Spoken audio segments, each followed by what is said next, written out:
podcast is part of the Sports Social Podcast Network.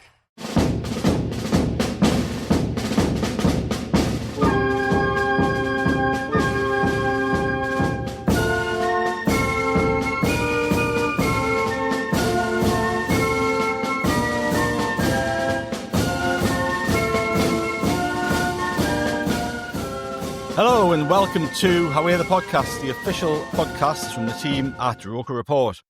It's Martin here, and today we are taking another trip down memory lane and having a crack about some of the important and not so important things that have happened during this week in the history of Sunderland Association Football Club.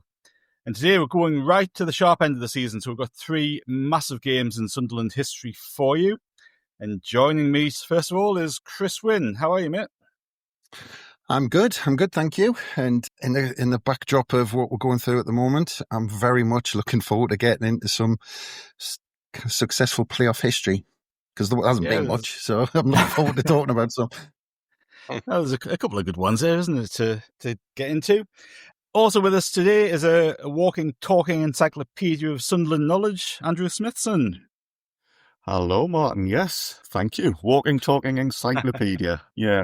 Possibly am. Does that mean I'm boring? Is that the? You know what? We're all boring in our way.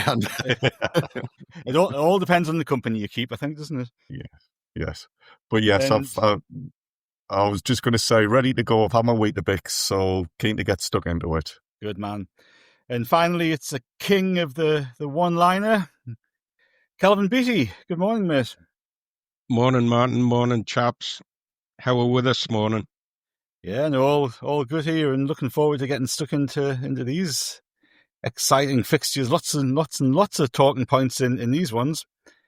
At the end of last week's pod, Andrew gave us a few hints as to the identity of a former Sunderland player or manager or coach or somebody who is involved in the very first game that we're going to delve into today. Andrew, do you want to remind us what the clues were to start with? Yeah. It was a player this time, born in July 1967 in Newcastle upon Tyne. Now, extra points if anybody knew that this lad's middle name was Ian. Made his debut for us in 1985. Played for us for over 10 years, and the final clue was he was particularly good in the air for Sunderland. So hopefully there's a few people that got that one, I think. You would hope so. Yes, Gordon Armstrong, of course, the man in question. He played a pivotal role throughout the 89-90 season, which saw us take on Newcastle United on this week, 35 years ago? Or two-legged playoff. First leg, obviously, at Roker Park, and the second leg at St. James's Park. And Chris, this was a big game or a big couple of games for a number of reasons, wasn't it? It was our second season back in the second division after our little journey to Division 3. Dennis Smith had got us back up and got us competitive. Newcastle had been kind of at the other end, really. They'd had the sort of tail end of the Keegan stuff, and they'd been in the top flight. They'd had Gazza and Chris Waddle and people like that. And this was their first season down. I think they got relegated the previous year, hadn't they?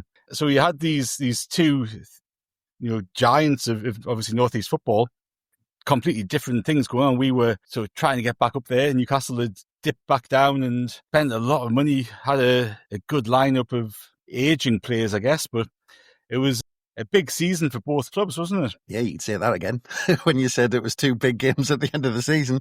Yeah, that's the biggest understatement I think you'll probably hear on this pod, I think.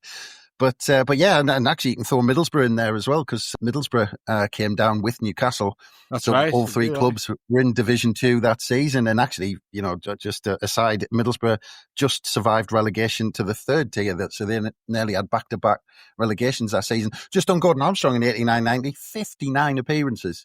I mean, that'll never, ever, ever be matched by anybody. I mean, I don't care what, in the modern day, nobody plays, every game like that with a rotation and squads and all this sort of stuff. But yeah, I mean, that's the backdrop. Dennis Smith's third full season in charge. He'd obviously brought us back up from the third division and then consolidated us nicely in that second season in Division 2 when we finished 11th.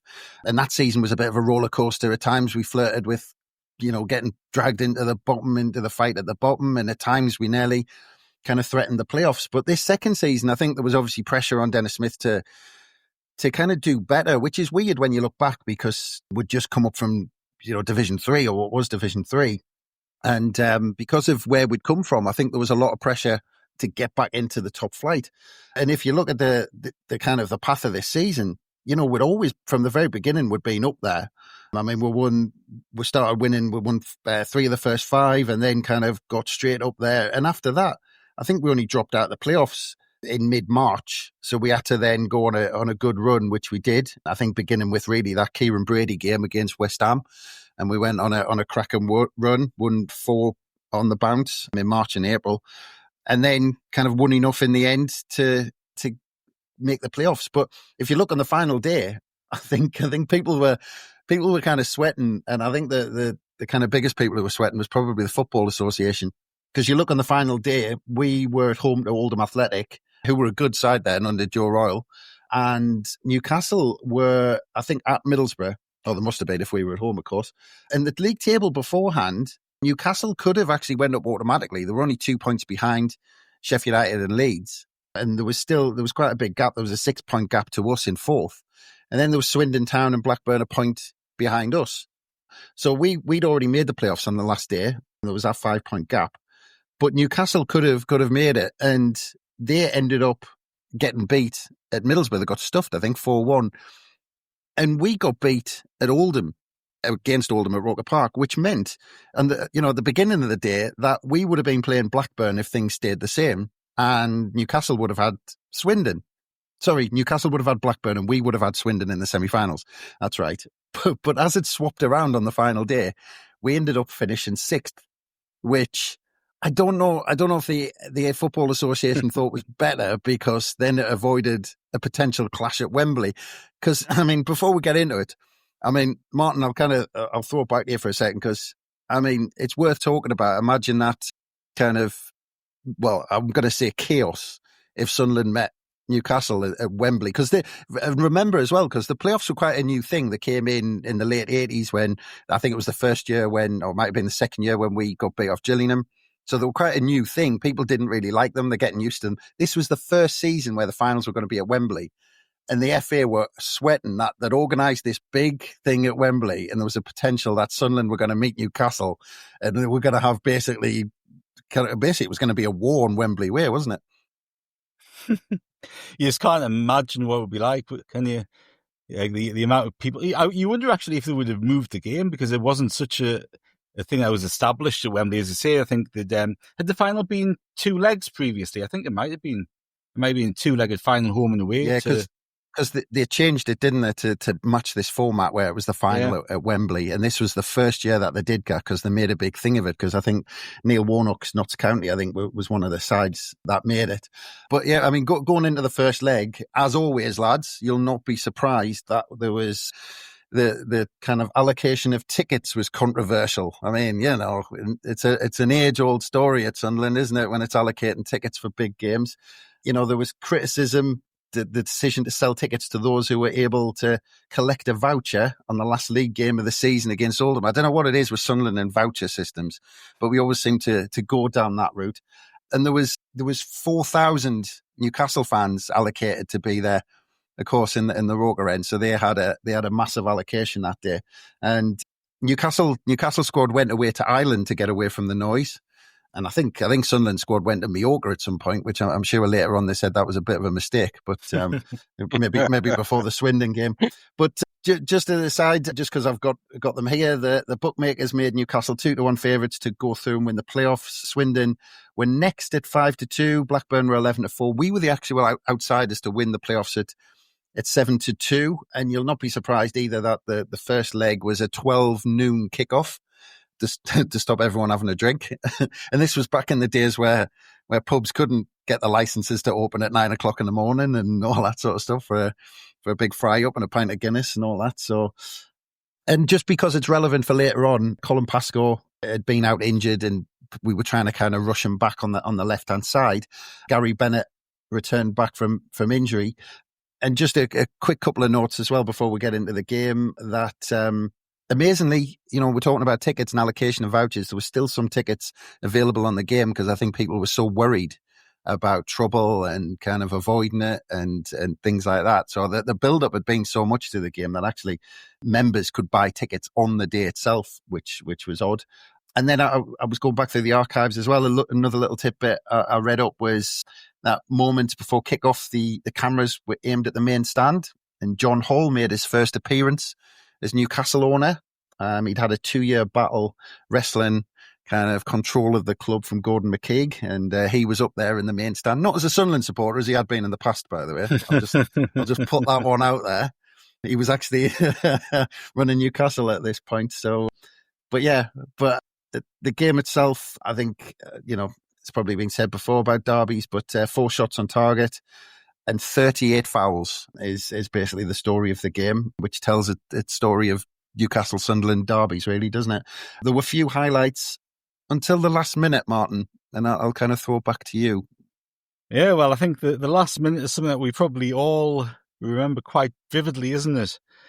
Kelvin, where were you in the ground on this day? Were you stood in the full well end or the Roker end? Where was your position? I was in the main stand at the Roker wing of the main stand. I don't know if you can remember. We went through a period where singers and chanters would gather in that Roker wing of the main stand. Can you remember that? And I thought it would be good fun to go and have a bit wave at the Newcastle fans. So that's where I was. It was good fun. It was the atmosphere was good.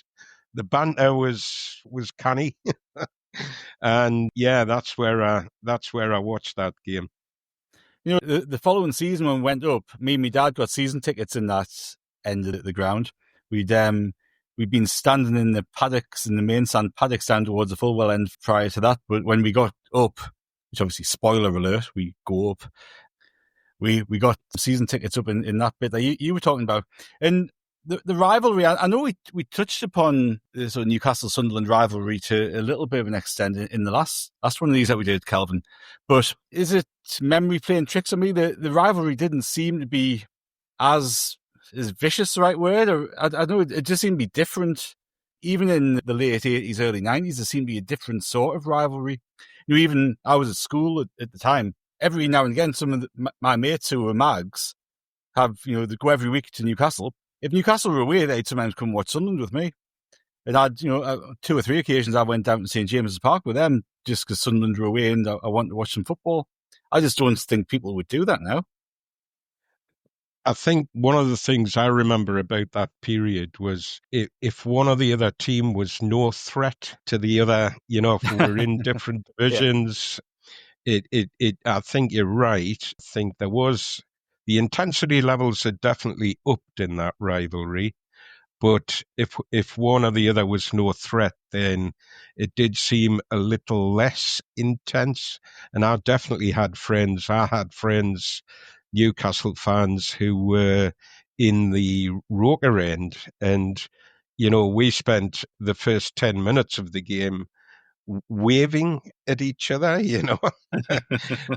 but as the game wore on and the intensity, because it wasn't full flowing football, was it? It was absolutely brutal game to watch, and one of the things I remember was there was less eye contact, less, we weren't waving at each other as the game drew to an end.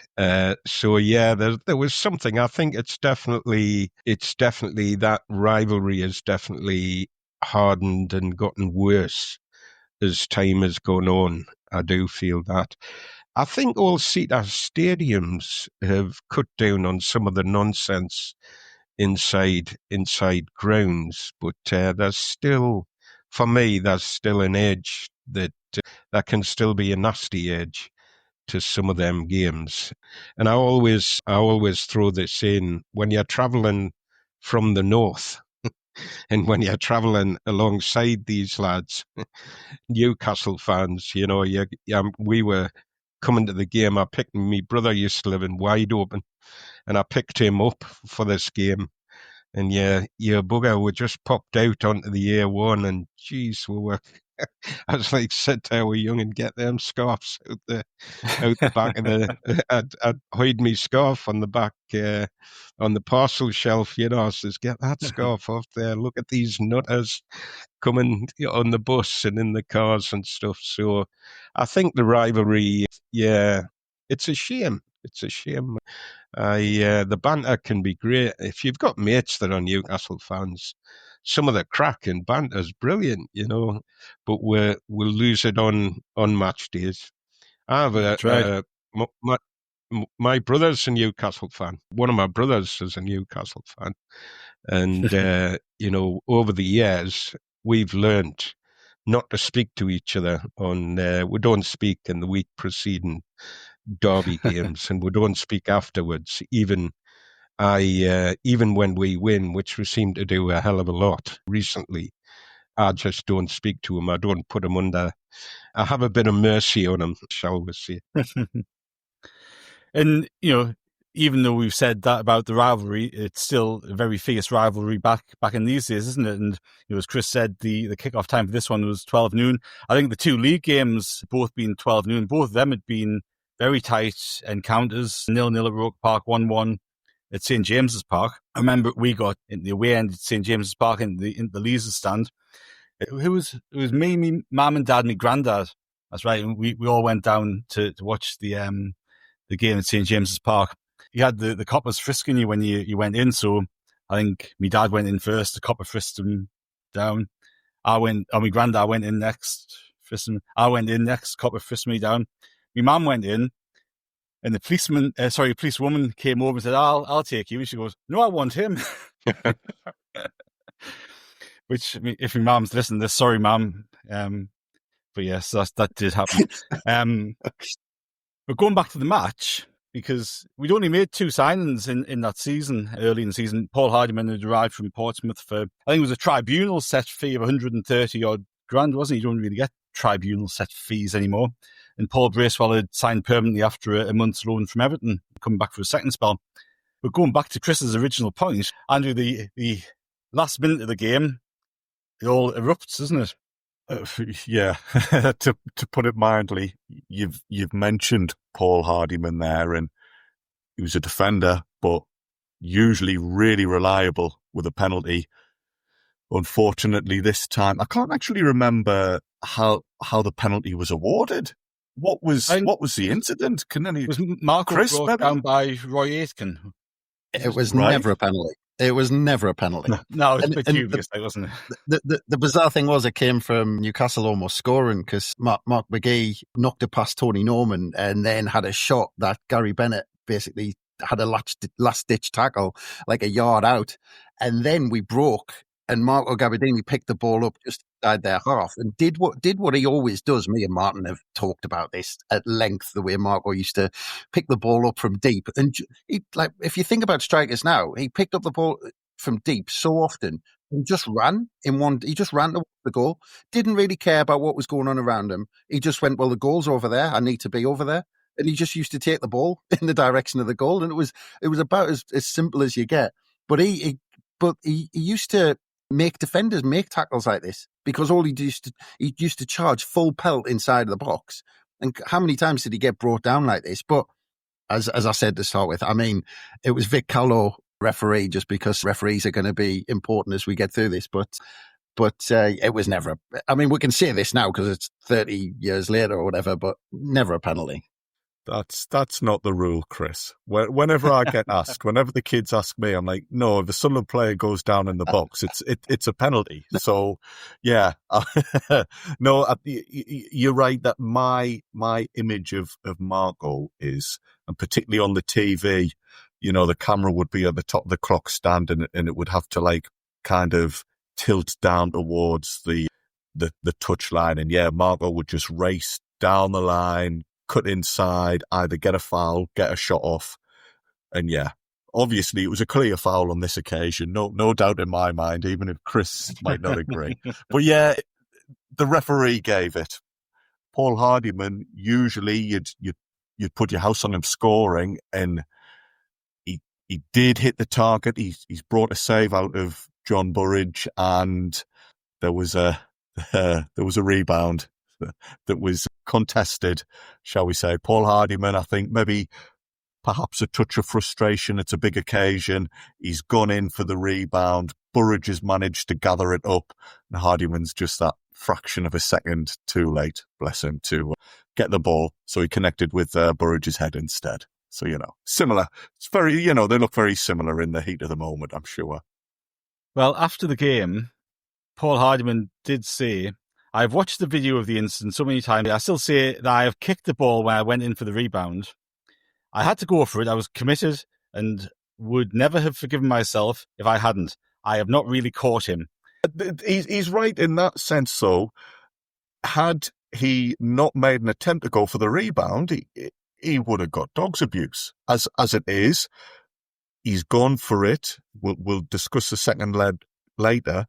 He's gone for it. We've ended up going through, so it's now looked about as a bit of a funny moment almost. But yeah, had he not attempted that, he wouldn't have been nearly as popular as he was for that situation. You've got to go for the ball. No, that's absolutely right. Just a couple of points there as I'm listening to you, lads. The penalty itself, Marco swears it was a penalty to this day. But he does. He's absolutely 100% sure it was a penalty. And I think Hardyman, he was very reliable, but had he not missed one just a week or two before? I know it was a shock when he missed it. I'm literally just looking at that because I thought Hardyman missed the week before against Oldham. Yes. So in the home game before that, Hardyman had a penalty saved by Oldham goalkeeper Andy Rhodes in the 45th minute. And you're right, because Hardyman, and it was strange, wasn't it? Because he came to the club and John McPhail had taken penalties all the way through the third division season. He was brilliant at them. And he skied one in the Northampton game that was at the end of the season. The following season, he started taking penalties, but he missed one or two. So Marco took over.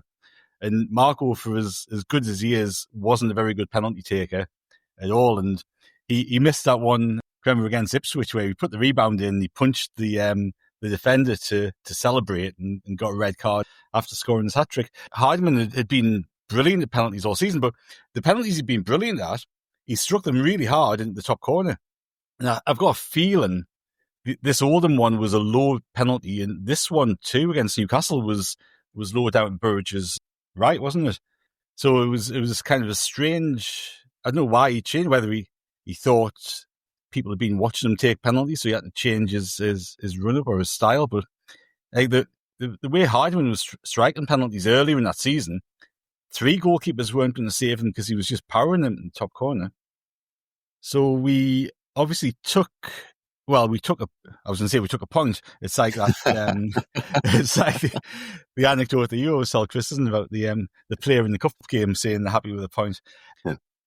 The game was tied, and I think when you read back on all the stuff that people have sort of subsequently said about the two legs, I think Newcastle thought that was it. They're going to be quite happy with the penalty situation at the end, but I think they thought that was it. They'd done it at St James's Park on a Wednesday night, wherever it was, they would just take the tie home. Well, that's it. And just a couple of quick things before we leave the first leg. At this time, 8 of the last 9 games between the two sides had ended in a draw. So it just shows how close it was between the two sides over that period. And we're talking about the crowd. The crowd at Roker was 26,641, which was actually the lowest crowd for a Tyne-Wear derby since the war, which I don't know. It might have more to do with Roker Park, Roker End getting ripped down over the years more than anything else, but it might have also had something to do with kind of maybe the troubles at the time and things like that. And because I remember being young and being desperate to go to the game, and my mum said, "Nope, you're not going to to that. There's going to be too much trouble," and and all that. So I wasn't allowed to go. But yeah, I mean, Martin's right. All the reports, because that game was actually on the Sunday, and the second leg. So Wednesday, the 16th of May, 1990, and we get on to possibly one of the biggest days in Sunderland's history. And that was on the Wednesday night.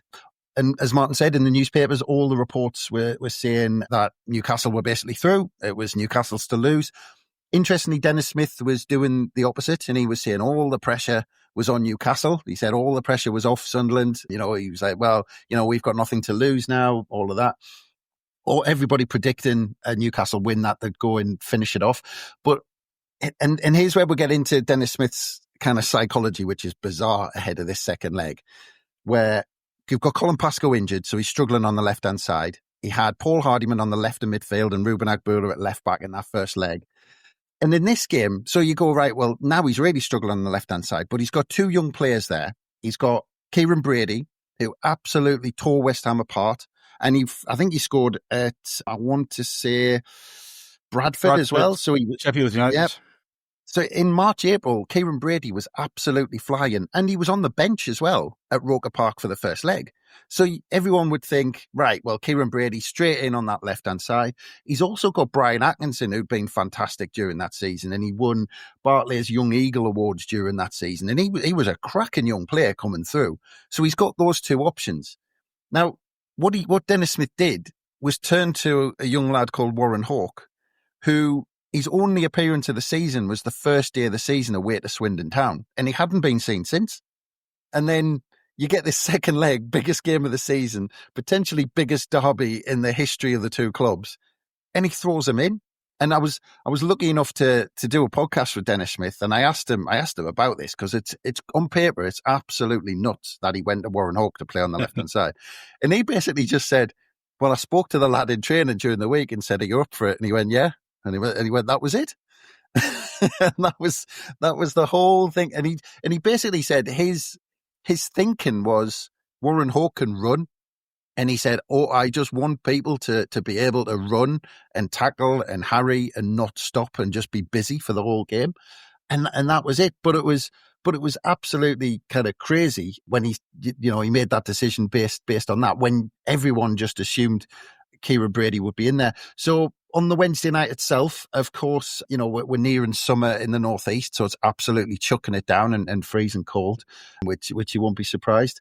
And we'll start here with the referee, George Courtney, who was from County Durham, because I think if this was anything less than a second playoff in the Derby game and people were kind of travelling and things like this game's not on because the ball's not rolling properly, and this game ggets postponed. It's as simple as that.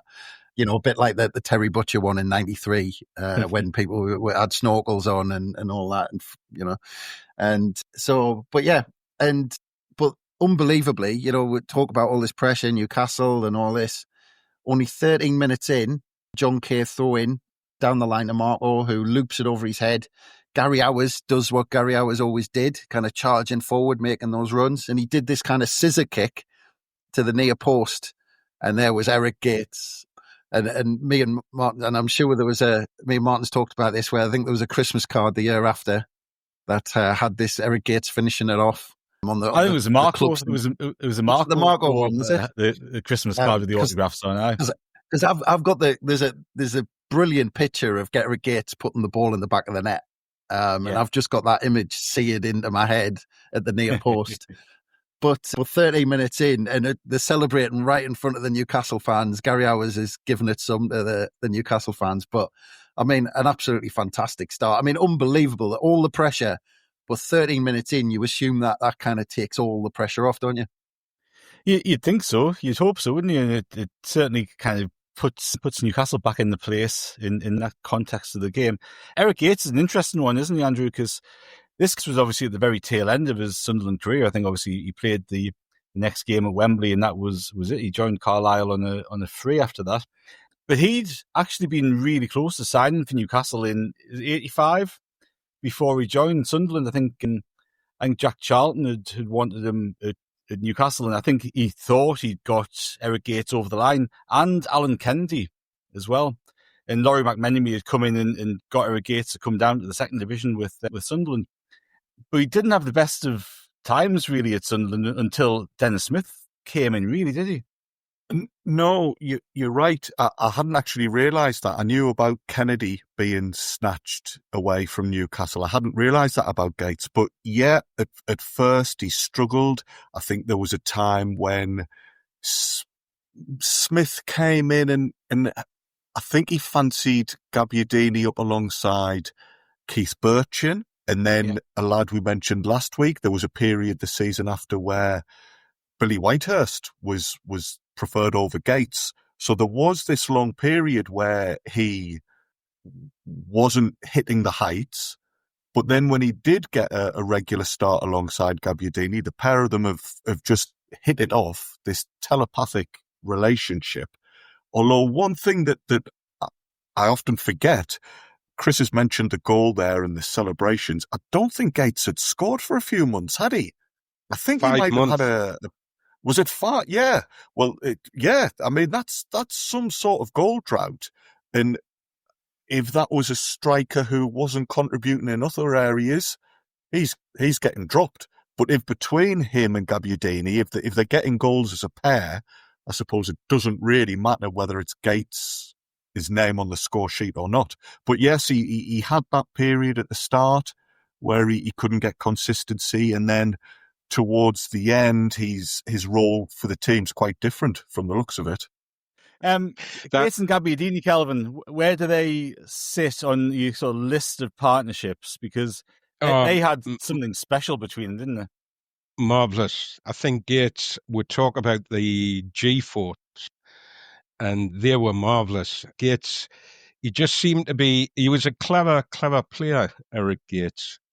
And his pace of pass, the amount of times that he set Gabbiadini away, and the timing of his pass was just brilliant. If you look at that, it's like a reverse ball that he gives Gabbiadini for his goal. And he's got players in front of him, players coming towards him, Gates, and he just sees that pass on the inside. He could be frustrating to watch, because I never liked the fact that he went to ground a little bit too easy for me. He was always looking for the penner and the free kick. That was the one thing I didn't care much for, and that was having seen him at Ipswich as well. But them two together, they were frightening. And I tell you, at the end of the first tie at Roker Park, you're right to say Newcastle really thought that they'd done the business. Their fans were cock-a-hoop, right? But I don't know if you can remember, Sunderland did a lap of honour. Can you remember that? At the end of the game, some people left, but not everybody. And I know my mates in the Roker End at the end of that game, they like their feedback to me was, "What were you lot playing at? You know, that was a bit of shithousery, was it not? You know, and what were you up to there?" He said, "If that had been us, we'd have been off in the same circumstances." And Bob Murray had some interesting things to say about it. He was quite surprised that the team weren't that downbeat. And he tells a story about going to the hotel before the St. James's Park game. And he said the mood of the team was just so upbeat. He said John McPhail was going round talking to a pretend Mickey Quinn in his pocket and saying, "You all right in there, Mick? You all right down there?" To say that he had him tucked up, you know. And actually, if you watch the game, he did have Quinn hardly did a thing in both those games. McPhail played really well. So did Gary Bennett. The two of them played really well. But Gates and Gabbers, I mean, they were great, weren't together. I loved watching them playing when they were on song. I mean, Gabbiadini, you were right before about his running style. He's so close to he had the Maradona kind of, his earth was so close to the ground, and also his hips were so big. He was a really, really strong runner and very, very hard to knock off the ball. And he went into that second tie and he was very confident about he had the beating of Kevin Scott. He really felt like he had the legs of him, and that he would get his chances against Scott. when Eric Gates scored that goal in the first half and he was celebrating at that end, he wasn't winding the Newcastle players up, he was waving at me. I was, because like a number of other Sunderland fans, I could only get a ticket for the Gallowgate End, so that's where I was. And if you watch some of the videos, I don't see it on every video, you can actually see Sunderland fans celebrating in the Gallowgate when that goal goes in. There's one right at the front who's not hiding at all the fact there is. That he's celebrating. And I know I was right behind the goal in the middle of the Gallowgate, and my arms went up in the air. I forgot where I was. My arms went up in the air and I plonked them on top of my head when I gathered myself, as if to say, I'm in pain, I'm agonized. Yeah. But oh my goodness, it was a brilliant start to the game. It was just what we needed. But I thought we looked really dangerous right from the off. And we were coming down either flank, especially ours. What a game he had that night. We were using the grass down either flank to get at them. And I felt that they were trying to play too much up the quagmire that was the middle of the park, Yeah. Warren Hawke was great as well. I mean, he swooped in, Hawke, didn't he? And came in from left field and absolutely put a shift in that night. Smith was right. He ran his absolute heart and soul out that night. He was just what we needed for that night. Although I've got to say, I loved Kieran Brady. He would have made a mess, I think, of some of their fullbacks. Yeah. Yeah, just on the Gates thing, actually, just very quickly, he in some ways that Gabbiadini Gates partnership was, I want to say lucky, but kind of Keith Burchin was originally going to be partnered, and he got injured. He got a bad injury, didn't he? And I think again, speaking to Dennis Smith, he just said, "What can you do for us?" And Eric Gates, I think he said loads of talking since that. He just said, "You get me the ball, and I'll get Marco in behind every time." Simple as that. And I think he said since that basically every third division defender whacked him in the calves that season and tried to take him down. But basically that was just his job. And just on Mick Quinn as well, because you were saying he had him in his back pocket. I mean, McPhail would have had him in his back pocket anyway, but actually Mick Quinn was struggling with a knee injury, and he was touch and go for the first leg. So actually, I think kind of he was rushed back for it. Another quick thing about the first half as well was there was a really good incident where I think it was John Kay wiped out Billy Askew right next to the touchline, and basically the whole stand nearly emptied out to try and get John Kay until they realised it was John Kay, and they went, "Oh, okay, well, we'll just go back in the stand." And sorry, John, we didn't realise it was you, and all that sort of stuff. But sounds unlike Casey, doesn't it? I loved when that happened. And Kay's like got this little smile on his face, and he bends down and pats Billy Askew, as if to say, "You're right down there, lad. Are you okay?" he just was like an innocent abroad until he hit you, wasn't he? Well, Kelvin, Chris has mentioned there that half the stand were about pile on out. What were you doing at that point? Were you, muttering under your breath, "Oh, what you doing?" Or were you secretly applauding him for that tackle? Oh, I loved it. And it was great because they're all mumping and moaning and screaming, and of course so was I, but nobody could hear what I was saying. "Go on, Casey, lad. Go on, son." I'll tell you what, even before the goal, on the Gallowgate, the Newcastle supporters round about us, the mood changed really, really quickly. And I'm not talking about the goal going in. I think we'd be 5 minutes into the game, and I could hear them going, "What? Oh, Christ," and Roy Aitken was getting quite a bit of stick off some of the Newcastle fans around us, and they were like, that, I mean, we all do it as fans, don't we? When somebody's playing well, a particular player, you say, "Well, somebody have that bugger, somebody take him out, and I mean, they were struggling to keep up with who they wanted. Haft, Gabbiadini, Gates, I was brilliant that night. He's running when Gabba's running from deep. I was running from deep as well. No, the mood changed really, really quickly round about me, and the goal just cemented it. I felt like they were going to be on the pitch. They had a track record for that. I don't know if you can remember They've had some the practice, haven't invaded they? the against Notts Forest. Yeah, they'd done it before. So, aye, happy memories. It was a strange occasion for me. That there was something perversely enjoyable Yeah. about Well, them losing their minds. Yeah. that's always a good thing. But talking about running, that it was 5 minutes to go, and it was Warren Hawke. That on that left hand side, he was just kept on running, and he kept on going forward. And I think he had to do a sliding tackle, and he hooked the ball inside to Marco. And I think we're talking about this partnership between Marco Gabbiadini and Eric Gates. And I think this goal, if you wanted to watch an example of the type of goal that they scored as a partnership, this was it. This was the goal that basically they scored so many times. The other one was obviously Eric Gates just knocking it over the top. But ball came into Marco from Warren Hawke, a 1-2 between Eric Gates, which was just, it's just so easy the way they did it.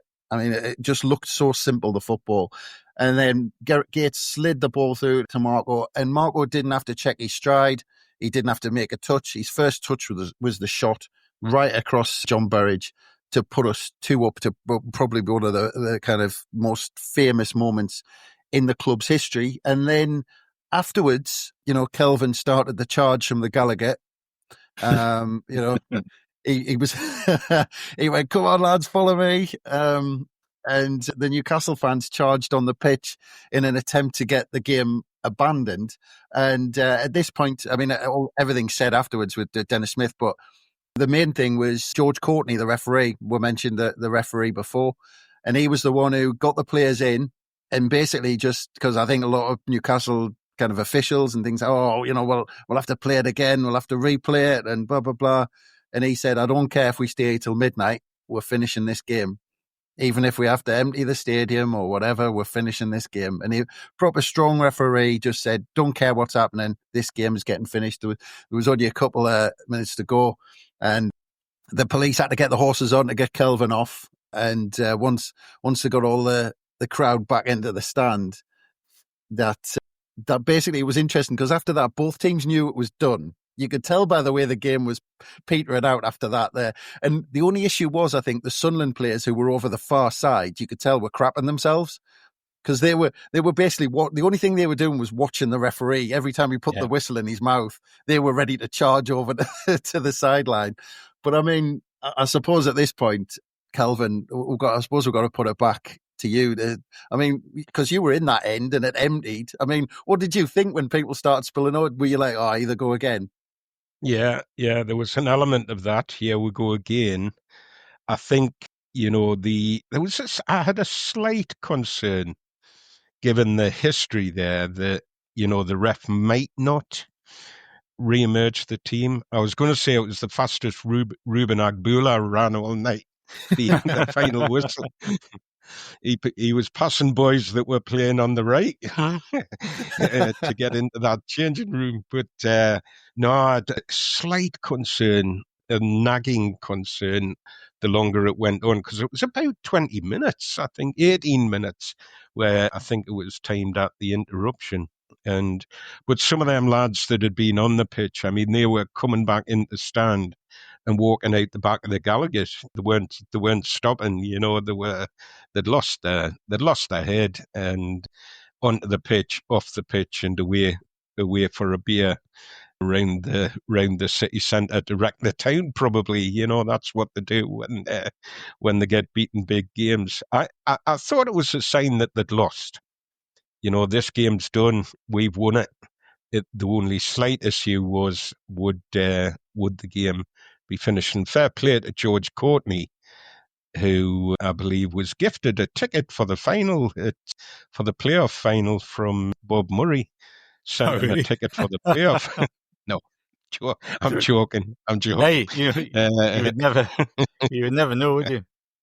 George Courtney there. He was local. He was from County Durham, and I think that would be quite rare now to have a referee from the area. But do we think that was actually good, that somebody who knew the rivalry, knew the passion, was in charge? As I say, it wouldn't happen now, but perhaps it was the perfect referee appointment. Well, I'm pretty sure he was the FA's registered referee for the World Cup, I think. So I think he was one of the country's top referees at the time. And also, he didn't have he wasn't in a great rush to get home, was he? He didn't mind staying late.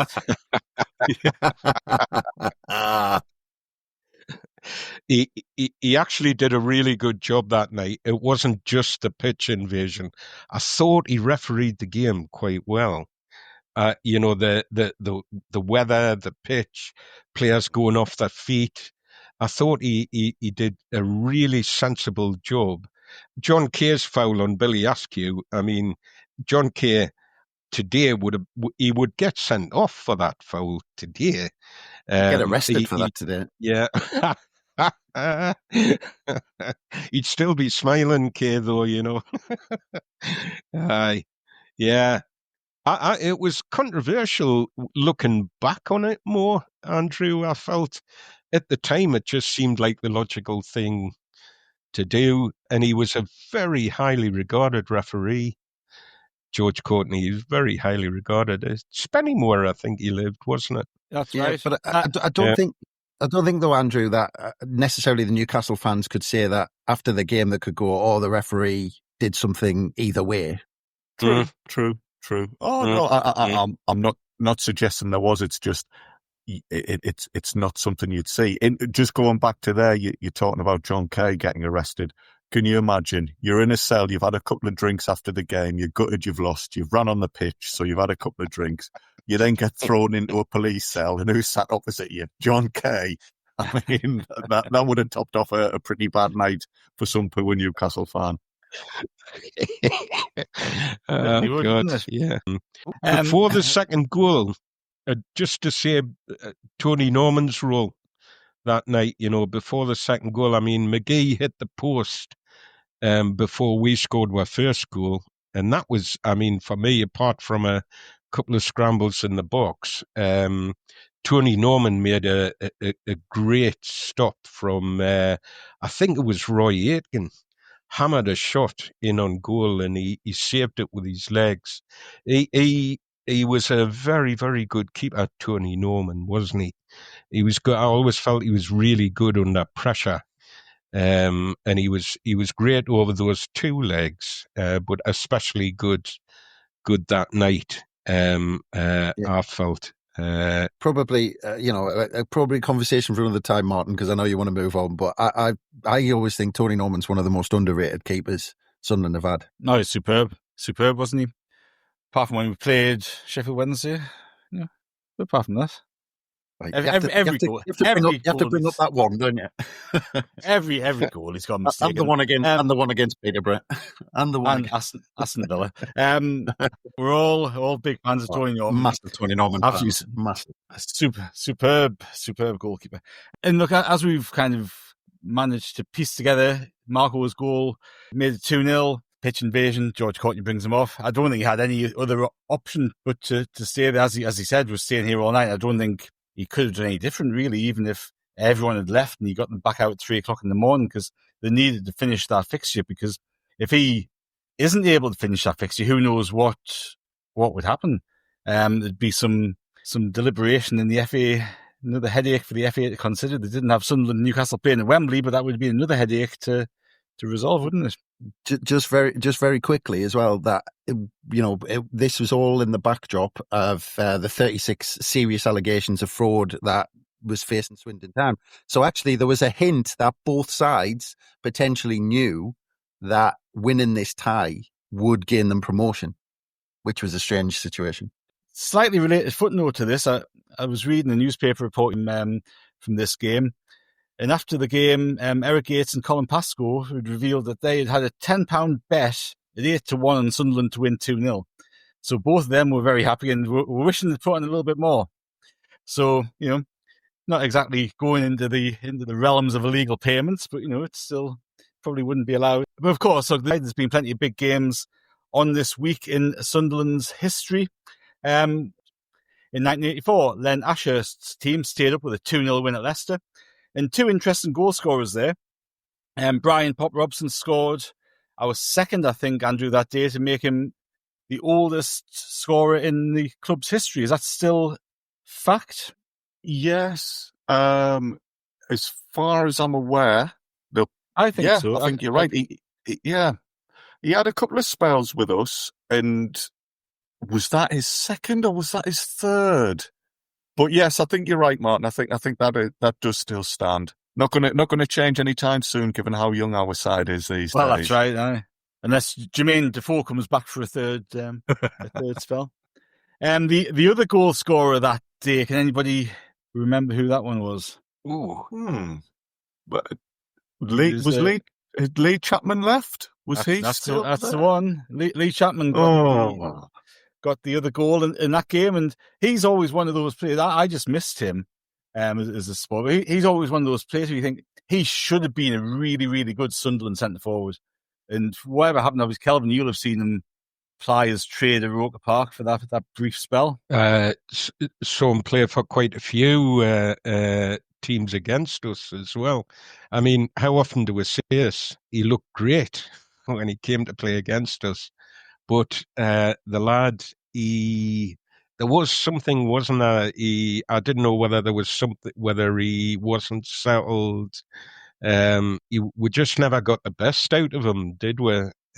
For some reason, he might argue that he wasn't playing in a great team.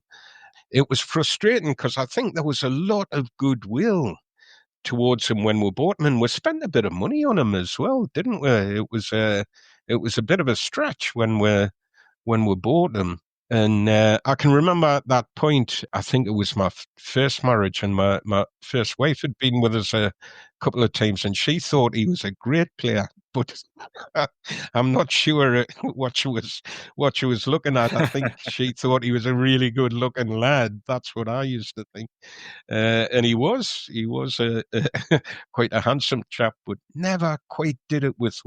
You'd almost park him in that box that has Tom Ritchie, Brett Angel, pop Lee Chapman in there for me, just snap Lillian Laslands, pop them in that box. I think for me, that's a horrible box to be in. Weren't in the proper box enough. I think that's the problem. Weren't getting the penalty box enough. No. I don't know that it was just his fault.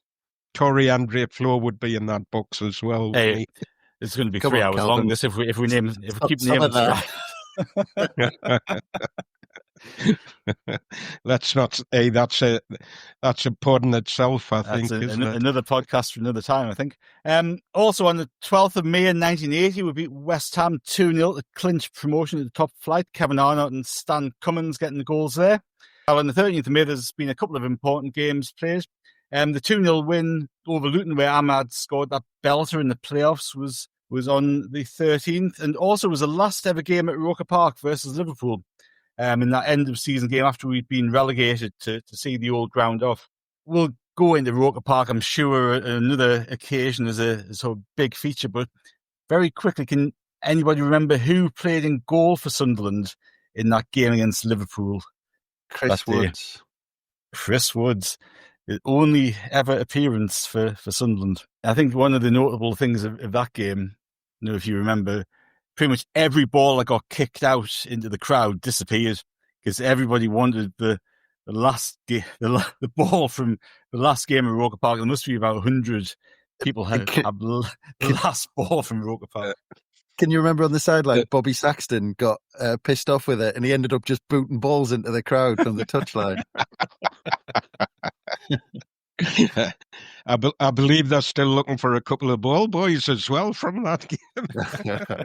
Right, the next game that we are going to go in depth into, however, just happened a year after that Liverpool game. Sunderland under Peter Reid had got off to a little bit of a slow start in the second tier, and it was obviously the first season at the Stadium Light, but things had picked up, and we just missed out on automatic promotion on the last day of the season. So that left us with a two-legged playoff against sixth-place Sheffield United, and we went to the first leg at Bramall Lane and lost 2-1. Kevin Ball put us in front, but we pegged back by goals from Marcelo and Baborkas, who I always remember was a good right full-back for Sheffield United in those days. But the second leg, there was only ever going to be one winner, wasn't there, Kelvin? Absolutely. Well, Baborkas didn't play the second leg. Can you remember who came in for him? Oh, here was another question. Chris Wilder. Yeah, right. There we go. Yeah, Chris Wilder came in. And if you look at any of the highlight reels on the game, quite often Chris Wilder's either fallen over or watching balls from Nicky Summerby sail over the top of his head to Quinny and Jody Craddock and what have you. He has a bit of a nightmare, to be honest, coming in. But he was Sheffield United through and through, of course. The lad. It was a funny season, that mind. Sorry to step back a little bit. We'd lost some good players. Paul Bracewell, I loved the bones of him. And he'd gone. Spyro Agnew got injured. Craig Russell, a good young laddie, he'd gone with injuries to Martin Scott, Mickey Bridges, Martin Smith, and then Kevin Ball got injured, didn't he? Actually, that injury, I hadn't realised how serious that injury had been earlier in the season. He missed about 4 months of the season. He broke his toe, but it got infected, and it might have ended his career if he hadn't have caught the infection and had it diagnosed. He could have had his big toe amputated with that injury. Chris Macon got injured as well around about the same time as and young Darren Holloway came in. A lad I'd seen play for our youth team a bit, always liked him. He came in and did a right cracking job. But the season had been 4-0 defeat at Reading. Don't know if you can remember. There were fans in our shrieking fume brigade who were calling for Reed's head after the 4-0 defeat at Reading. But he'd been sacked today, wouldn't he? He wouldn't have survived that today. No, he'd have gone. But that 4-0 defeat, in the way that these things do, it did seem to be the catalyst for a cracking recovery. I think we went on a 17-game unbeaten run to put ourselves into the top two for most of March and April. And then the panic sets in at Easter. We had a really bad Easter. Drew a couple of games where we were in front, QPR, West Brom, and lost at Ipswich. Don't we always lose down there?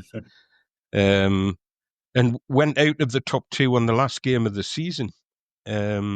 So it could have been disaster.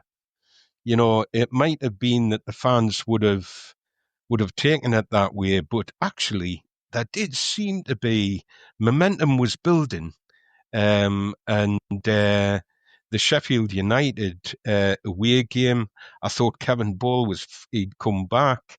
He was fantastic that night. We didn't have Quinny. He'd taken an injury. Dan Dickio played and put in a shift. He wasn't Niall Quinn, but you could never fault that lad for effort. And he was I thought he was a handy lad to have on the bench at the time.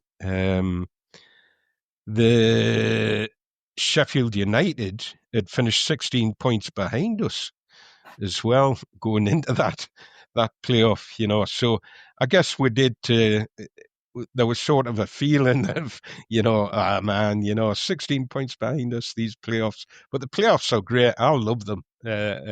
Wherever you finish, you've just got to get on with it. Ball that night was fantastic.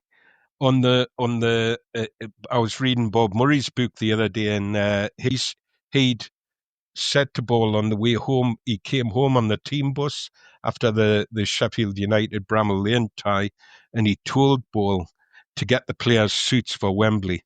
That's how confident he was that we were gonna go through. Bob Murray calls the home tie one of the greatest nights ever at the Stadium of Light. Well, it was certainly the first. Right.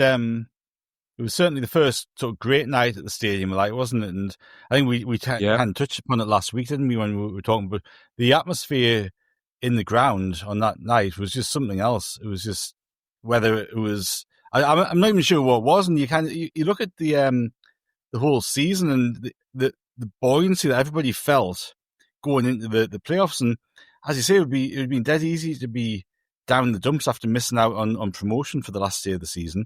We'd obviously just been relegated the season before, and that. But I think what we'd seen kind of emerge in front of us. You've touched upon some of the players who kind of came in, some out of necessity, some out of choice. But we ended up having that really young back four, didn't we, with Jody Craddock and Darren Williams playing centre halves for the majority of the time. You had people like Andy Melville who couldn't get in ahead of them. You had Mickey Gray put to left back because of Martin Scott's injury. And I think if Martin Scott had remained fit, Mickey Gray doesn't go to left back. But because Mickey Gray was a left back, then Alan Johnson comes in on the left-hand side, and they form the partnership that just tore people apart down that flank. Somebody comes in on the right-hand side. Quinton Phillips obviously hit it off after Niall Quinn comes back from injury, in about the November of that season. Then you got Lee Clark, who I think was ever present in the side, and he captained the side when Ball was absent for that long spell. And he was such a pivotal player, just keeping everything ticking over. And it all just seemed to come together and build up to a crescendo just at the right time, so that even though we'd missed out on automatics, we still had this belief and confidence that this team was going to go on to great things. You just get that feeling as a fan, couldn't you? Yeah, Martin, you've just touched on it there, that you look back at that catalyst, and I think Kelvin mentioned the catalyst as well. 8th of November, and you've just touched on it there. And it was a bizarre thing because Quinny had struggled the year before with injury. He come back and he almost got booed at the start of the season. I remember he went clean through against Norwich. Well, he did against Norwich. He could hardly kick the ball because he was so injured, and Reedy kept playing him. And then he ended up and getting that problem sorted. And you read his book, and he was like almost a bit kind of coy about coming back. And he said he couldn't believe it, that he came on as sub. We were 12th in the league when we played Nottingham Forest in November at the Stadium of Light, in front of, I think it was 33,000. And he said he couldn't believe it that he came on for the last couple of minutes, and he said everyone was kind of standing up and applauding him coming back. And he said after the kind of the shifty, or the performances that he'd had while he'd been injured, he couldn't believe that people were applauding him on. And if you look, after we drew against that game, when not the Nottingham Forest game, when he came on a sub, the next game was the Portsmouth game, which was Nicky Sumbury's debut. We won 4-1 away from home. And basically after that, that was it. So Niall Quinn coming back fully fit that season, that was the turning point. That was the catalyst for that whole thing. And then getting 90 points and not getting promoted, you'd think that we would all be down in the dumps. But like we've just been saying, I've never experienced an atmosphere like it, but it's amazing that everyone got back up after missing out with 90 points. Remember that game against Forest that you talked about, Chris, when Quinny comes back? I think we drew 1-1, didn't we? Yep. Remember who scored Forest's goal? Oh, Helder's dad, wasn't it? Leo's dad. Yeah, that's right. Yeah. I like those little randoms. I only know that because you've told me before, Martin. Again, it's either interesting or deadly boring, depending on the company. But we'll go back to the Sheffield United game, and we started off from memory just like a house on fire. The crowd was up for it. The team started off on the right foot, even though we were a goal down. We knew we had to overturn the goal lead. Go in front after 21 minutes, a goal that goes down to Nicky Marker as an own goal, which I'm sure he'd be very thankful for. Kevin Phillips gets a second on 38. But the game's such a finely poised game there, isn't it? Because it's 3-2 over the two ties, over the two legs. All it needs is Sheffield United to get another goal back, and the game's all level, and it's a whole different story. But Lionel Perez, whose history at Sunderland is dominated by the playoff final and what happens after this game, but Lionel Perez in this game was superb, wasn't he? Coming in there on his double save, which some people do compare to Jimmy Monty's save at Wembley in 1973. I've heard people compare it to that.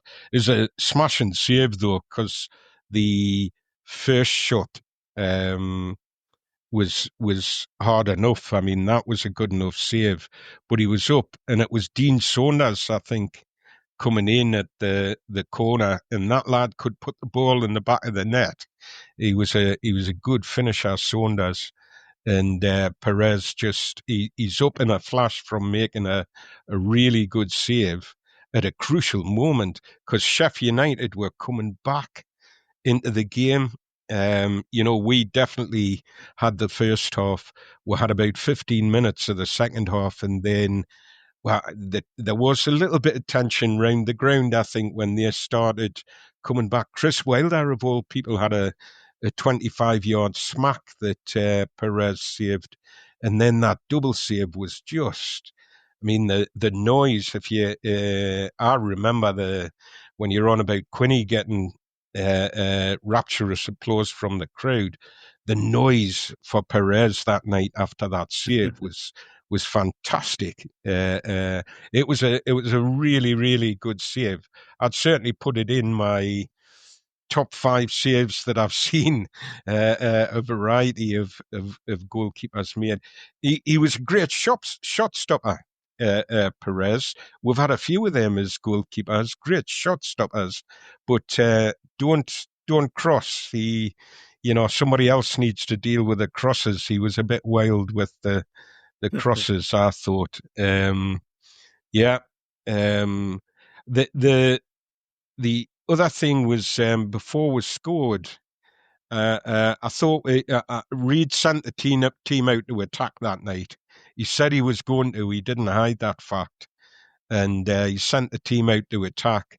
And the way that they went about the game right from the first minute, I think, drew the crowd in a bit more. I sometimes talk about this.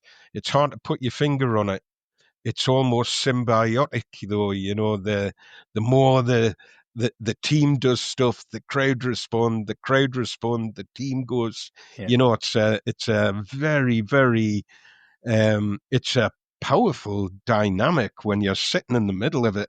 You can't but help. Even the most placid of supporters get swept along by that dynamic when it's in play. And that definitely was there that night. I agree with Bob Murray. It was the first big night. The one thing I would say, it was our first season in the Stadium of Light. I'm pretty sure I got that right, haven't I? And, yeah. There was this element of, if you'll pardon the pun, finding our feet as supporters. Do you know, there were people that, I mean, I had mates that I lived in Scotland, and I used to just roll up to Roker Park, go and stand at the pylon at the Fulwell end, and my mates would just come in. So there was all this stuff to sort out about where you watched the game, who you watched it with. The stadium had moved. We weren't drinking in the same places, There was lots to get your head around. And I felt like there was a game against Sheffield United at home in the January. It was a cracking game. We won 4-2. And the crowd that day, I just felt for the first time, I thought, wow, we're finding our voice here, and it was that symbiotic thing, the dynamic between the crowd and the players that day. And it was definitely there that night. It was a fantastic atmosphere to be in that night. Really, really good. And Sheffield United definitely came back. There was just a bit of tension as they started coming back into the game, and we started funneling back a bit. But in the last couple of minutes, do you remember? I think it was Magic Johnson, Alan Johnson, hit the post, didn't he? In the last couple of minutes of the first half, we could have gone 3, possibly 4 up, because Simon Tracy made a great save as well from Quinney. It could have been 4-0 at half time. That's how dominant I thought we were in the first half. The only thing that was going to happen was Sheffield United were at some point going to come back into the game, but it wasn't good enough. Hey, it was a fantastic football game. Tracy Island.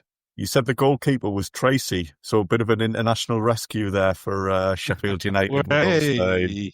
Not quite as good as some of your one-liners, Kelvin. That game.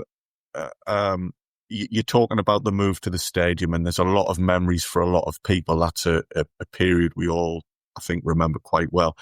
What amazes me about the Sheffield United playoffs was, from a personal point of view, I was meant to be doing GCSEs around that time of year. I was meant to be focusing on them. And it's the same this year. You know, there's kids in my family, they've got A-level exams coming up. Some of them have got GCSEs.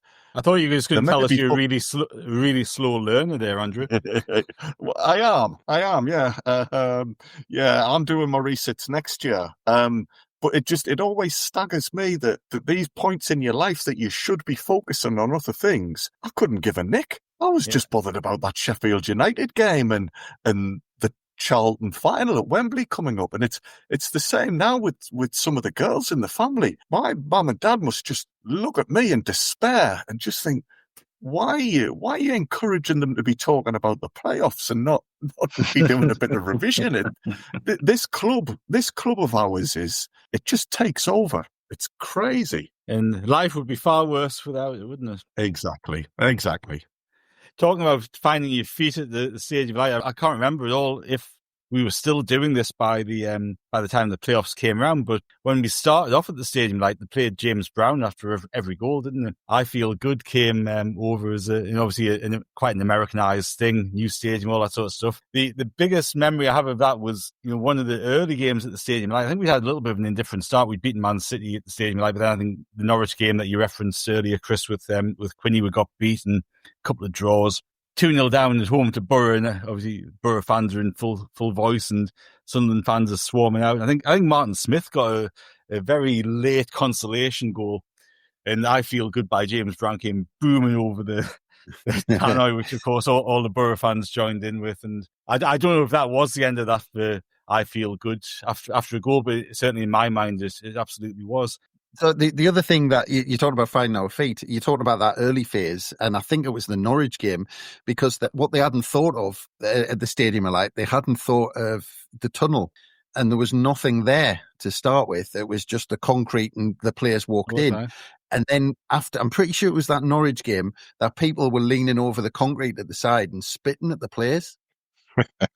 And after that, they realised, we've missed something here. We actually need a cover that comes all the way out to almost collect the players, so they can't get kind of the abuse and all that sort of stuff. But that's why that happened. So originally they'd never thought about it, and so you talked about finding our feet. Basically, you don't know until you try it, and then things happen, and you have to change it. Well, I think they hadn't thought of a few things. Had they even, when was it the Ajax game where there was people had tickets for a row that just didn't exist? Didn't exist. So you always have a few teething problems, aren't you? And you're talking about the ticket office as well. People can remember loads of people were getting sent random season ticket books that they hadn't kind of bought. People were ordered one and got three, or loads of season ticket books are just getting sent out randomly to random people, and people just go, oh well, thanks, I'll take it if you're going to send us. But that was probably the first great game at the Stadium of Light. The first game that really goes down in history at the Stadium of Light for being a sort of pivotal game in our season. Obviously, we know how the the playoff final turns out, and we might come to that one day in the future, but we will see about that. One thing I wanted to chip in with was towards the end of that game, and again, harking back to what a good player Kevin Ball was. I don't know if you can remember this. Dean Holdsworth elbows Ball in the face twiise. Catches him. David Holdsworth. Was it David Holdsworth? David. Yeah. Sorry. Holdsworth, his name was, wasn't he? He was booked for totally taking out Mickey Gray just towards the end of the first half. I mean, the boy put a shift in. He was a solid centre half, but right coming into the end of the game, Kevin Ball gets elbowed in the face twice. And honestly, I'm looking at that thinking, Bally, don't react. We need you for the blooming final. Don't react. Don't. And I hadn't realised that the reason he'd been on the pitch at the start of the game, I don't know if you can remember, he came out himself out of the fog, was to collect a fair play trophy on behalf of the team. And there he is getting elbowed, and he never flackers. When you think of Ball, never took a backward step from anybody, did he? Yeah. But he's elbowed twice in the face, and he just, nah, you're not getting me. Today, I'm not going to be that man, and off he went. I love the bones of him, Kevin Ball. I thought he was a fantastic player. I think Bob Murray thought pound for pound, he was the best signing in his era. I think Bob Murray once said that he was pound for pound the best player that they ever bought. But that would be a good arguing. It would be a good debate, that one, I think. And then actually, just quickly, Dennis Smith said Terry Venables. He said Kevin. He compared Kevin Ball to a blacksmith, or he had the touch of a blacksmith about him, and he said he always took that as a compliment.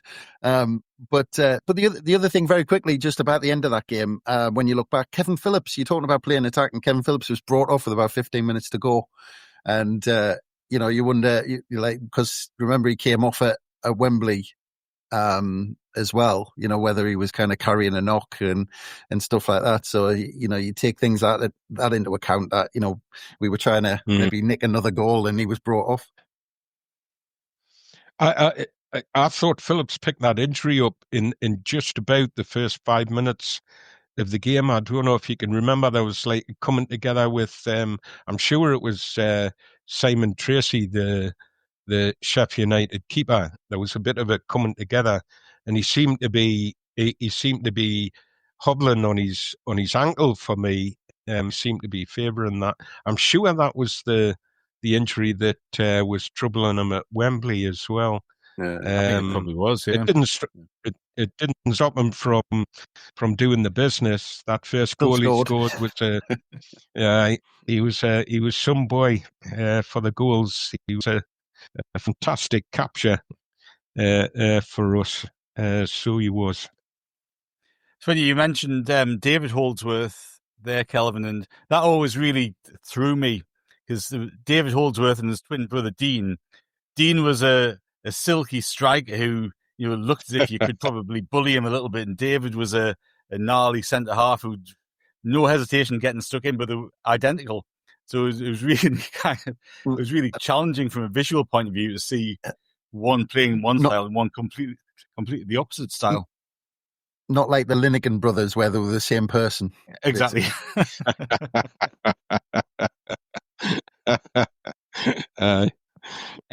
So looking back on some other notable moments in Sunderland history on this week, Louis Lang made his one and only appearance for Sunderland, made his debut on the 14th of May in 2011. He was a highly rated youngster, wasn't he, coming through? And I think it was him and John Egan kind of coming through at a similar time, and neither of them made it. Obviously, John Egan's had a very good career in football, but neither of them made it with us. And I think that was certainly his only game for us. And he didn't really go on to play much professionally, I don't think, after after he left Sunderland, did he? No, you're right. He was highly rated. I think he had a lot of England caps at the different age groups. I can only imagine it was injuries, because you're right. He went to another couple of clubs, but it never really paid off for him. No. So that game that he came on as a sub late on. It must have been towards the last game of the season, I suspect, against Wolves at Stadium of Light. We got beat 3-1, and a former Sunderland player and a future Sunderland player scored for Wolves. We had a few former players, didn't we? We've mentioned one of them on this podcast. Jody Craddock was mentioned earlier. Was it him? Yeah, Jody Craddock got one goal. Okay. He was a former Sunderland player who scored. In the future, that was a guess. I'll admit. It was a good guess, wasn't it? It was an informed guess. There you go. And Stephen Fletcher was the other player who scored for Wolves that day. And Wolves were managed by a former Sunderland manager. Yeah.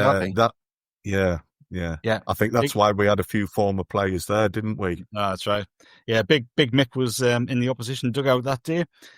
15th of May, the club went on its first ever tour in 1890. They had a week in Scotland, left from Sunderland Station, and were unbeaten for 4 games. 15th of May 2016, 2 players made the debut against Watford in Sam Allardyce's last competitive game in charge. That was Rhys Greenwood and Tommy Robson, both played that day. 16th of May 2023 was the day that we played the Luton away leg of the playoffs.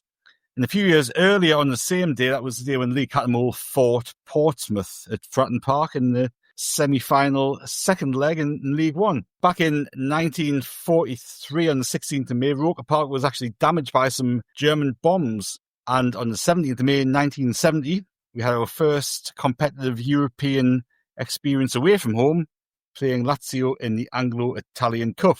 That was also the date that we played Gillingham in the playoff at Roker Park and got relegated. So we won't delve into that one too much, because that doesn't bring back too many good memories, I don't think. We are going to finish off today's show, though, with something that did happen back on the 18th of May 1963. There wasn't a great deal of celebrating going on, but it promised to be a highly successful day, didn't it? Yeah, quite right. It started, Martin, is a day Sunderland were fairly confident of getting their first ever promotion, and it did not pan out that way. I think that's something we might touch upon over the coming episodes. But yes, we were playing Chelsea. Now, in my lifetime, we've had a lot of important games against Chelsea. We've had cup quarterfinals, and I think important points picked up in relegation battles. But this was the opposite end. As I say, we were playing Chelsea at the end of the 62-63 season. Had we picked up a point at home that day, we would have been promoted. As it was, we lost to Chelsea.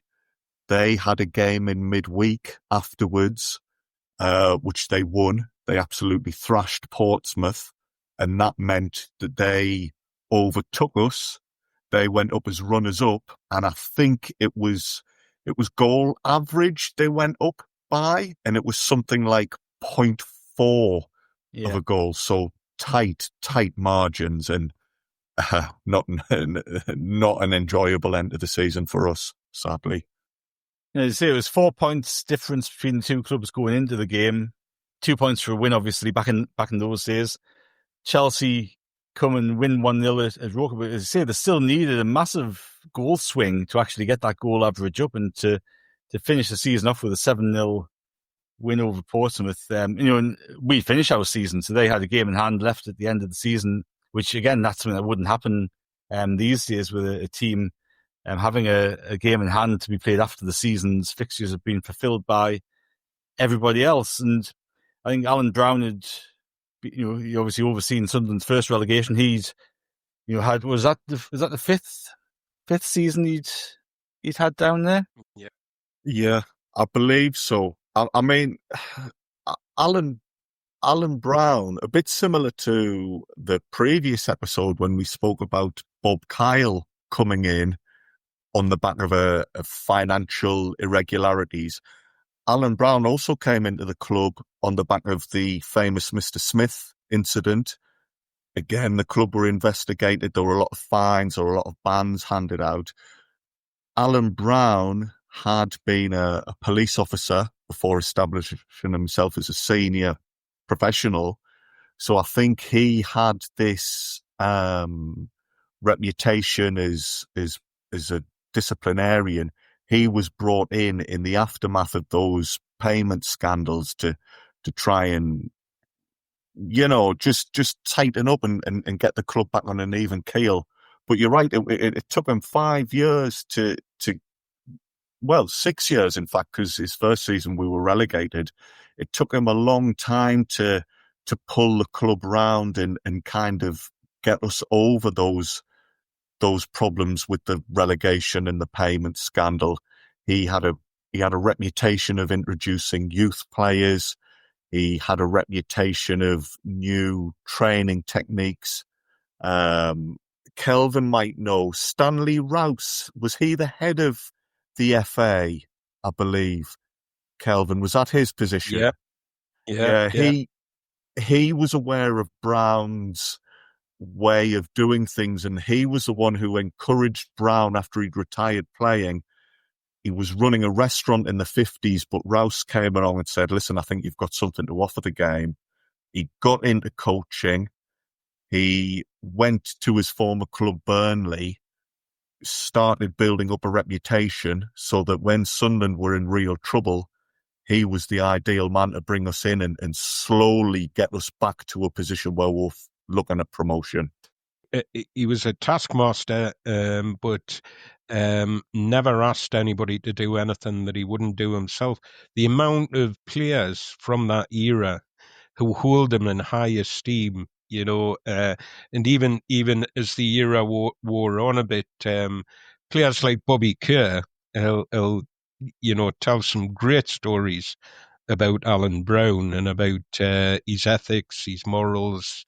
I don't think Kerr wears jeans to this day because Alan Brown didn't like him, he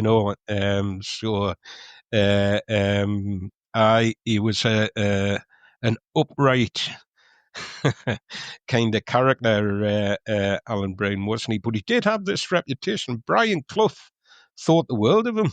His coaching methods and stuff like that.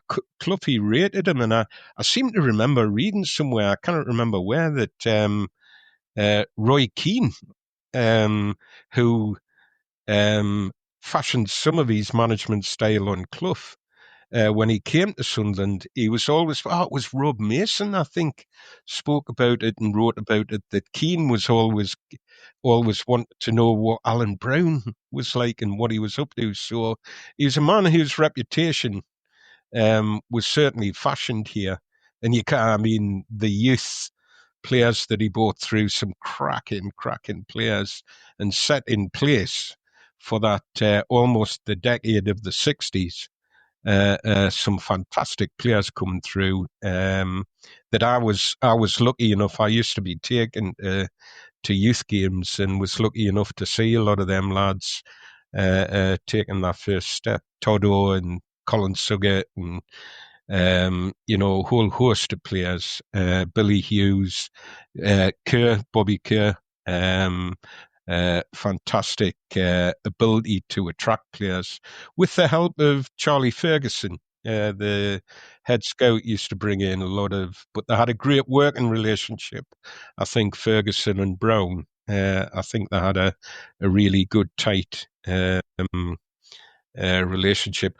Oddly enough, this game, just jumping back to it, there was a great crack on the bus with a couple of the old worthies on Saturday about this game. My ears pricked up, and these two older lads were talking about the game, and still, all the disappointments that they've had, they still rate this game as it was the hardest one to take, the hardest one to get over, because they just missed out the season before as well on... I think goal difference, it was a hard one to take, and Charlie Hurley rated it, I think, as his biggest disappointment in football. I think he really felt for the fans on this one. He has a bit to say about it in his autobiography, this game. He tells a funny story, actually, his remarks about Tommy Harmer. Some of this is definitely not PC, but I don't know if you know the lad that scored the goal, or that was credited with the goal.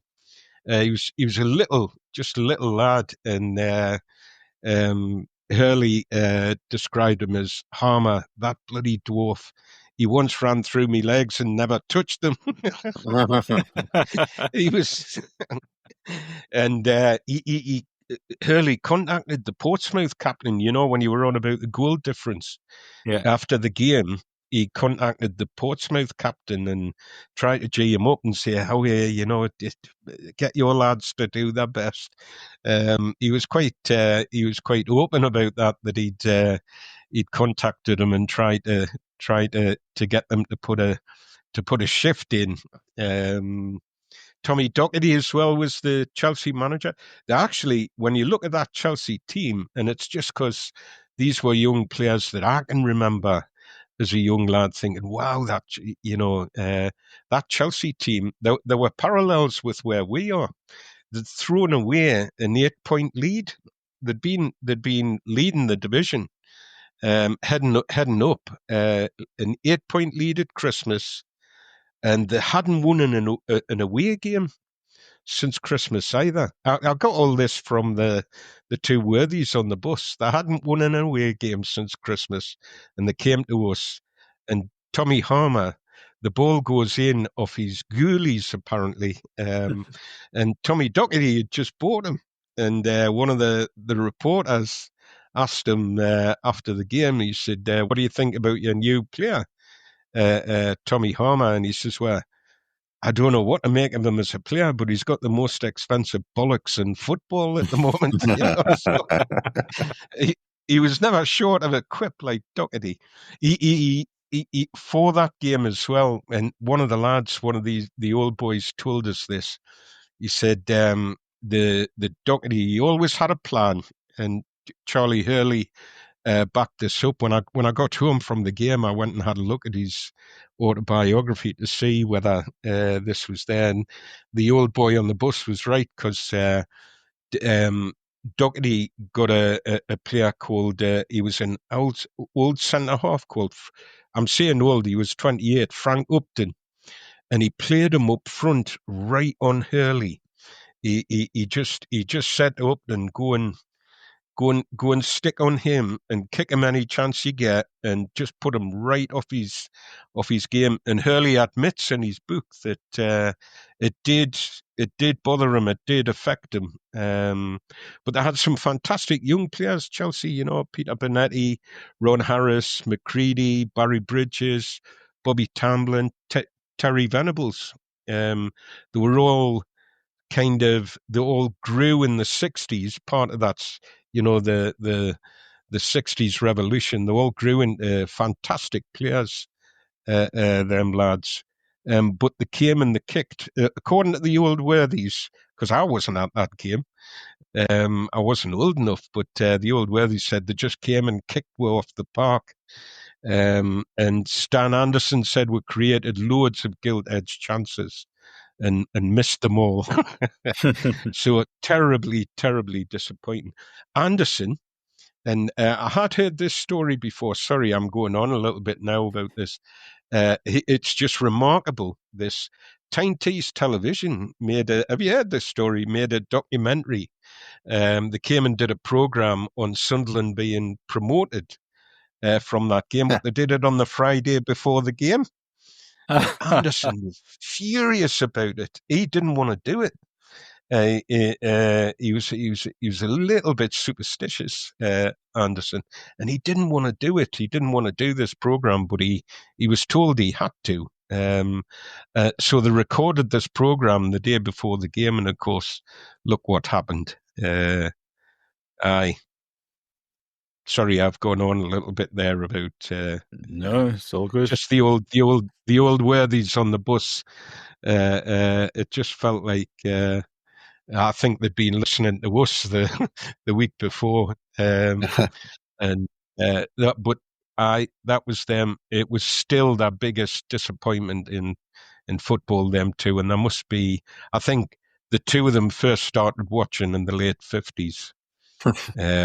So there's a lot of water under the bridge with them too. Well, that's it. I mean, Kelvin, I mean, you think about those fellas. I mean, until then, obviously, we're a top flight club, we're a first division club, and this was the first time we'd been in the second division. And you mentioned, Andrew, that the financial scandal that hit the club. I mean, if you consider Alan Brown, first two seasons in Division 2, finished 15th and 16th, that was essentially the only reason he kept the job, and he had to kind of turn the club around. And, you know, in those first two seasons, you mentioned, Kelvin, young players coming through. You know, there was the debuts, Jimmy McNabb, Len Asher, Cecil Irwin, Martin Harvey, Nicky Sharkey, Ian Lowther. All of those players made their debuts. And then the next season, I think Jimmy Montgomery came through. So he's bringing all these players through. But, you know, at the same time, you know, so I think like half the squad had come through the youth ranks. But you look at the same time, bringing players in, like the players he signed, George Mulhall from Aberdeen, 25 grand. Johnny Crossan as well, bringing him in from Standard Liège. Brilliant signings. And then there's obviously the big one, and with the context of this season, which was the big signing, Brian Clough, 48,000 from Middlesbrough. Desperate to sign him. He met him. Did he meet him I'm sure he met him off a boat or something like that, and said, right, you're signing for me, son, and all this sort of stuff. But this is brilliant. But that season, you know, he scored 28 goals, and then obviously that huge incident on Boxing Day 1962 against Bury. And I absolutely hate that picture. There's a picture that you almost can't stop looking at with Brian Clough on the ground in pain. The trainer's over him with a magic sponge, obviously going to fix his cruciate ligaments with a magic sponge, you know, back in the 60s. But you know, he talked later that the game shouldn't have been played. The ground was absolutely frozen solid, that, you know, there was no way it should have been played, and he got that injury. But that was that season, and he'd scored 28 goals up to Boxing Day, and then we had to play the second half of the season without him. But the other thing, on the day of this game that we're talking about, the Chelsea game, like everything, all the reports you read, it was absolutely blowing a gale. And apparently it was kind of, the players were all struggling to keep the ball under control. And there was widespread fears of overcrowding as well before the game, which was publicised all over the shop, which meant actually, and in the report I'm reading in the Echo, it said that 3/4 of an hour before the game, all of the streets outside Roker Park were completely deserted because everyone was fearing this big kind of crush trying to get in.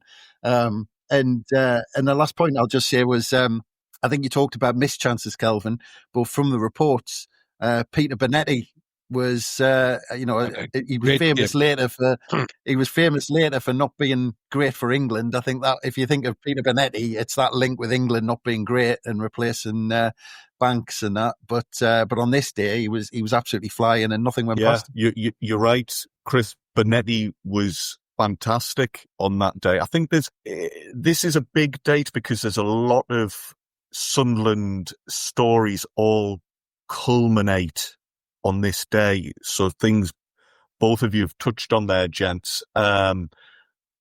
Those first couple of seasons in the second division, Brown and Ferguson, his scout, are bringing players in either from the youths or that they've bought.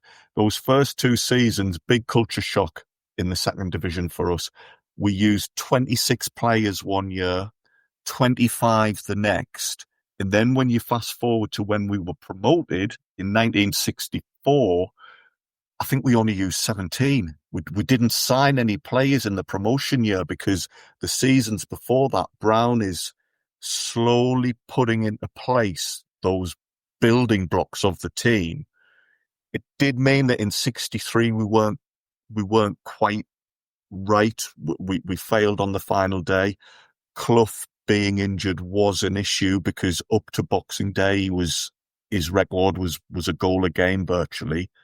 The team did continue scoring after he was injured, but then come the big day when it mattered most, they've drawn this blank against Chelsea, partly because of the conditions, as Chris has touched upon, partly because Brown has brought a young team together which we could have this discussion now.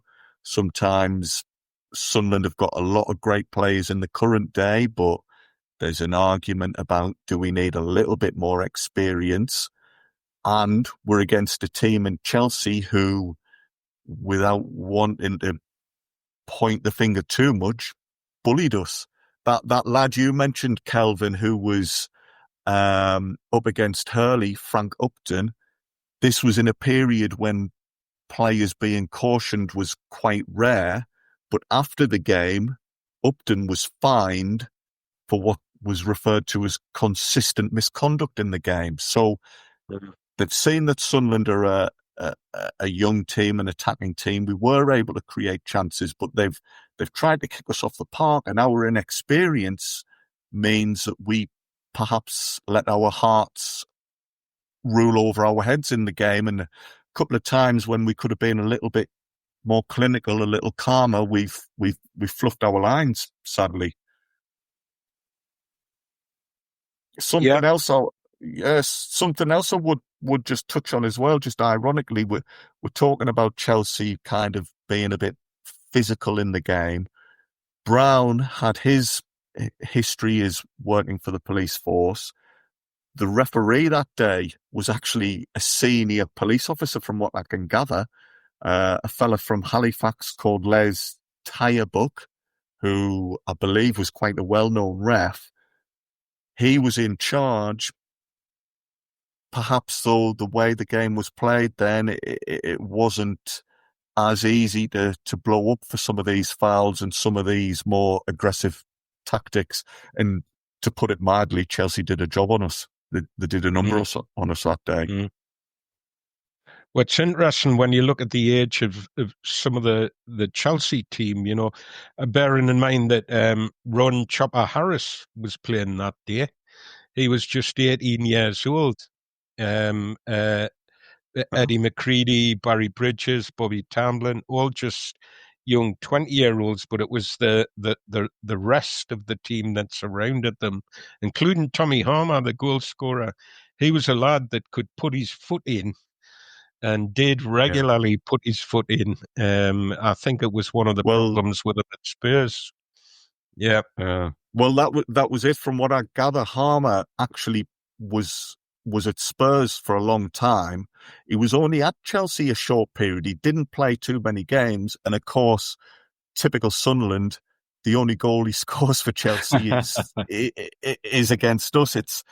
It's the one that mattered. So, how's your luck? There you go. Yeah. Just as well, Andrew, I just wanted to talk about, because that season, it was one of the worst winters in decades, and we were talking about Brian Clough getting injured on Boxing Day because of the conditions. But I was looking, and there was only 2 games we played in January, and we only played 3 in February. It was that bad. And we actually got to the semi-final of the League Cup that season and played the first leg on the 12th of January. And we weren't able to play the second leg of the semi-final until the 22nd of April. It was like 3 months later. And the other thing I was looking at, that April, because of the fixtures piling up, 1, 2, 3, 4, 5, 6. So we played 8 games in April. We played 3 games in 4 days. And basically we played, I think it was, so those 8 fixtures were played out in 24 days. I mean, absolutely crazy. But you read about that winter, and you think about, I mean, it must have lived with Brian Clough, till the day he died, thinking about playing on that day. You would think with all the straw that were pitched would be we're still working through the straw, aren't we? I think, Chris, I assume that's why Portsmouth were playing Chelsea after the anticipated end of the season anyway. I had a little look. I don't believe it was because of cup ties. I don't think either of them had to play in the cup. So that's a fantastic point. The weather has potentially had an impact on Clough's injury, and you then bring it forward a few months. we've then got this, and then that must have been a horrible few days for Sunderland between the Saturday to the midweek game, thinking, are Portsmouth going to do us a favour? Is Charlie Hurley's phone call going to make a bit of difference? You've got this period of doubt. And yeah, Portsmouth, by that point, they were lower mid-table, nothing to play for. Had the game gone ahead, presumably during that winter, could have been a different set of results. You never know. You never know. So, not for the last time, you've got me moaning about the weather. Well, that's it. We'll let Alan Brown off. We'll blame it all on the weather. Yeah. Well, Brown, that's another thing, that something we touched upon in the previous episode. Another lad, which might make Kelvin smile. Another lad who was originally from Northumberland, but I think if he wasn't a Sunderland fan himself, he's another one of these who had leanings in the family. That perhaps might have been a reason why he came to Sunderland in the first place, that he's come with a background of supporting the club as a boy. It was the same with Stokoe. I think Jimmy Adamson had a similar background. So, Kelvin, you'll know better than us, it is a breeding ground for Sunderland fans north of the Tyne. Yeah. So what I'm saying is you're going to be our next manager, Kelvin. How do you think about that? Yeah, I'd sign up for that. I wouldn't be very good at it, but I'd certainly sign up for it. I'll tell you when we're on about the Chelsea kicking the living daylights out of the team that day, another lad that the old Worthies mentioned was Jordan Mortimer, who played for Chelsea that day. Why does that name ring a bell to anybody? Not for me. Ian McCall brought him in as coach during the time that he was at the club, John Mortimer, and he was a lad that knew how to kick somebody. You know, I think Ron Chopper Harris learned all his tackling ability he got off Mortimer. And his impact when he came in as coach at that time, remembering all the strife that was going on in the dressing room, he did actually have an impact. I remember, I'm sure Charlie Hurley talks about that a little bit, because he wasn't part of anybody's clique when he did arrive at the club, and he was the kind of bloke, it sounds like, who just went his own way, did his own thing.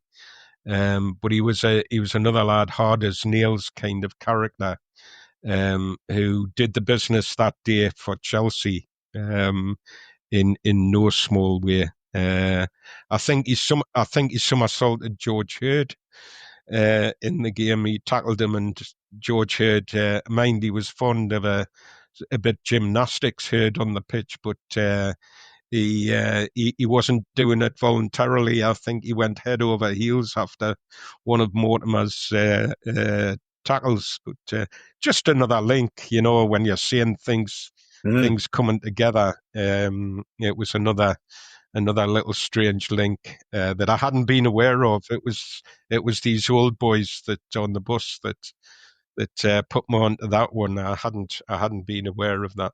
Well, I'm the same. That was a new one on me, but you're quite right that the links, it often is the case. You look at the lineups in these important games, and there'll be some sort of connection. We've touched on Tommy Docherty. He was the manager for Chelsea. His lad ended up playing for Sunderland, and he was had a spell as caretaker. So you could look. There'll be all sorts of connections. Every game, there's always a couple of steps, and you're back to your Sunderland connections. Yeah, as we say, we missed out on goal difference thanks to, or goal average rather, thanks to Chelsea turning Portsmouth over. The season before, we missed out on promotion by a point. A draw on the last day of the season at Swansea Town, as they were then known as, consigned us to another season in the second tier. And Liverpool got promoted that season. Liverpool went up as champions. I think that was the last time they were down in the second division. So it's always quite interesting when you kind of look back at Liverpool, because I remember my dad saying to me in the mid-80s, they were a second division club not so long ago. And it's right, you never think of Liverpool as being a second tier club, but back in those days they were for a spell. It's like us from Man City, really, isn't it? Well, no, that's exactly right. What was I looking at the other day? It was one of the division. It might have been this season that we've talked about with Sheffield United in the playoff. I think Man City got relegated that season. That's the hope that you cling on to, isn't it? That's the hope that things turn around. The only reason we do this. Should have a fanzine named after that. But look, thank you, chaps. I think we might wrap it up there. We've talked a lot about the we could talk for days on end just about individual games. Never mind trying to fit 3 or 4 in it at any given time. But we will be back next week with another episode, and it's going to get interesting over the next few weeks because the things to talk about are going to get less and less, aren't they? The topics that we pick will need to be maybe a little bit tangential and tenuous as we get into the end of May and start of June, but we will see what we pull out of the bag.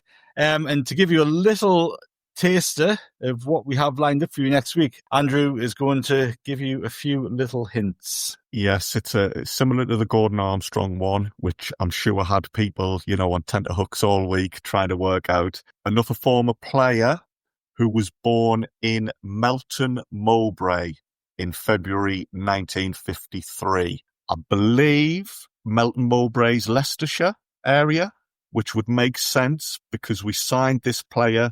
I'm getting a couple of nods there, so that's good. We signed this player from Leicester City. He was our first £200,000 signing, so it looks like we pushed the boat out to get him. He debuted for Sunderland in a 0-0 draw with Everton in October 1976. And your last clue for you to be working with is that the first of his 33 goals for Sunderland was the same month of his debut, and it was in a 2-1 win at a certain team called Coventry City. So that might be something in a club we end up talking about next week. Excellent. He also wore a pork pie hat. You can have that as a fourth. There we go. That's my because he wanted a slice of the action. My homework this week is to work on my puns, I think. And we've all got some work to do, really, haven't we, in truth? Excellent stuff. Thank you, Andrew. Thank you, Kelvin. Thank you, Chris. A pleasure as always, lads. Keep an eye on the podcast feed throughout the course of the week. Plenty coming up over the next few days, so make sure you visit rokerreport.sbnation.com as well for all of the stuff on the website, news, views, opinions, and all that sort of stuff. And of course, the regular on this day articles.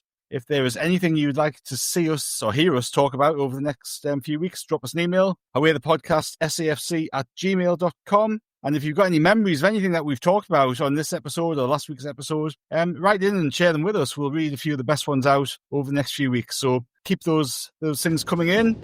And until next week, it is goodbye from us.